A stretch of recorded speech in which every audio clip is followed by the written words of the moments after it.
because I think it's one of the most bizarre accomplishments of human beings. And the age of Egypt is a fascinating piece of discussion, because whatever it is, I mean, one of the more fascinating things is Robert Schoch out of Boston University, the geologist who examined the erosion in the Temple of the Sphinx and determined it to be thousands of years of rainfall, and which would predate the Sphinx by quite a bit, because this is all stone that had been moved by human beings, and it had been used to construct the Sphinx. And this Temple of the Sphinx had been carved out. It's very clear that it was carved out. And you see these massive fissures that look exactly like water erosion. He specifically said that he showed these images to other geologists without telling them what they were looking at. And they almost unanimously said that it was water erosion over thousands of years of rainfall. And then when he would show them exactly what he was telling them to describe, then they didn't want to have any part of it, because they're like, okay, now you're saying something that's really crazy, because now you're saying that this structure is 11,000 years old as opposed to 4,500 years old. Surprise, surprise, I'm going to disagree with you. Shall we look at... Well, it's not me. It's Robert Schoch. No, Robert Schoch. Shall we look at some images of the Sphinx? Yes. And Let's look at images of the water erosion, because it's... And then I'll show some images of the quarries nearby. Let's do that. Yeah. Sure. So if you could hook me up again, Jamie, to the HDMI. And again, credit to my wife, Santa, who has taken every risk with me, every step, every dive for the last 30 plus years. This is her aerial photograph of the Sphinx enclosure and of the Sphinx temple, so-called. How'd she get that picture? In a helicopter. Wow. Huh. Back in, the mid-90s somewhere. Sphinx temple directly in front of the Sphinx, so-called, and the Valley temple to the left as we view it. And you can see that the Sphinx is a rock-hewn structure cut out of the bedrock with a trench around it. And if we go in here, the notion that the Sphinx bears the marks of precipitation-induced weathering is an evolution of an idea that the late, great John Anthony West had many, many years ago. You've had John on your show before twice. He passed away. Yeah. He was a dear friend of mine. He was great. Magical Egypt. I can't recommend it enough. It's such a fascinating material. He has two of them, two series. I think there's like 3 DVDs in each one, and it's just incredible stuff. Just on the undisputable things about the construction methods and how fascinating it is that they built these things. Marvelous, out-of-the-box thinker. I miss him so much. He was a dear amazing friend. It was he who brought Robert Schoch to the Giza Plateau. And Robert took a look at the erosion around the Sphinx and eventually came to the conclusion that the best explanation for it was that this Sphinx enclosure had been subjected to at least 1,000 years of extremely heavy rainfall. And Robert Schoch right now puts that back to around the 10,000 BC date, 12,000 plus years ago, during the Younger Dryas, when indeed there were heavy rains in Egypt. And it's these deep vertical fissures in the side of the enclosure wall which most clearly demonstrate what he's talking about, that rainwater pouring off the edge of the plateau would have selectively cut out the softer areas of rock and created these fissures that we see through it, and this rounded, scalloped profile in Robert Schoch's view and in mine. I've had Robert Schoch on as well. Yeah. We talked about it for a long time. And I want to pay tribute to Robert Schoch here. He and I have had our differences, but Robert Schoch, in my view, is a hero. Robert Schoch is a mainstream academic who has stuck his neck out for an idea that is very unpopular with mainstream academics. He's taken all the risks for his career, he's put himself out there, and he's spoken his truth. And I want to respect Robert Schoch. I want to express that respect and kudos to Robert Schoch for everything he's done. He's helped to advance this field enormously and to allow people to think previously unthinkable thoughts. And I've seen him attacked mercilessly. Mercilessly. This happens again and again with archaeologists, unfortunately. So Now I'll just complete this point, because it's often said that the Sphinx was the work of the pharaoh Khafre, and that these two temples were the work of the pharaoh Khafre, particularly the Valley temple that we see on the right there. There's no inscriptions in the Sphinx temple, but when we come to the Valley temple, what we're looking at is a limestone core, and those limestone blocks were actually taken out of the Sphinx trench which was then faced in a later time with granite. And there's a quote from Robert Schoch there, who's saying that basically the original temples were limestone, and that they were faced with granite.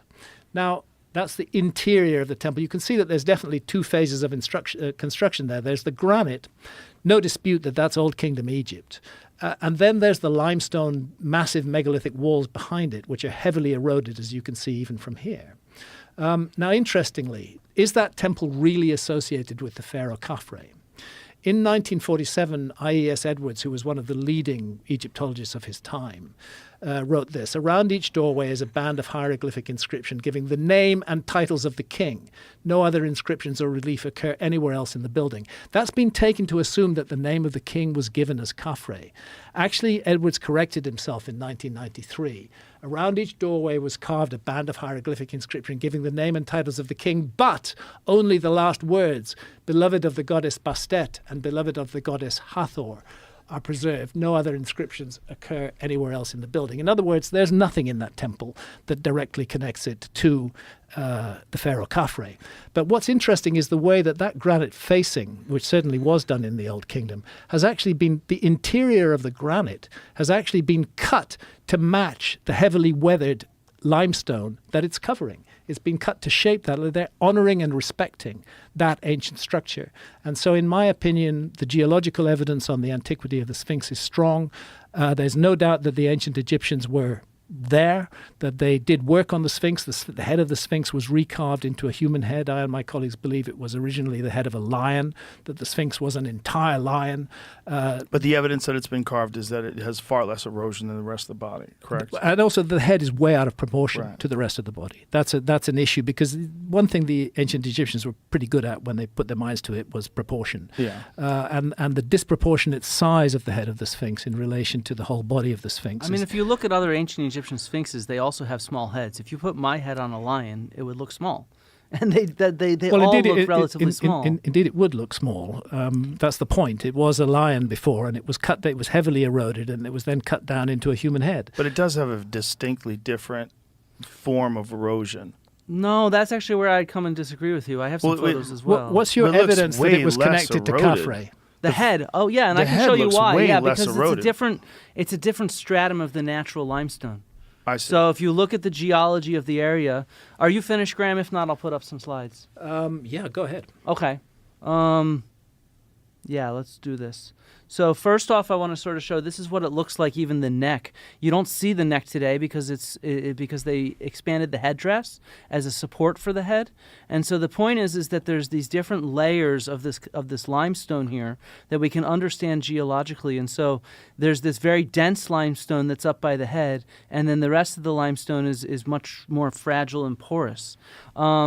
So I do want to be clear, how do we date the Sphinx? What kind of evidence archaeologically are we using? Mm-hmm. And so what that comes from is largely radiocarbon dates from the pyramids themselves. So pieces of wood that were in between the blocks of the pyramids have been radiocarbon dated and definitively tell us that the pyramids were built during the Old Kingdom, right? But didn't they do work on the pyramids at multiple stages where they would probably like reseal things and surface things and clean things?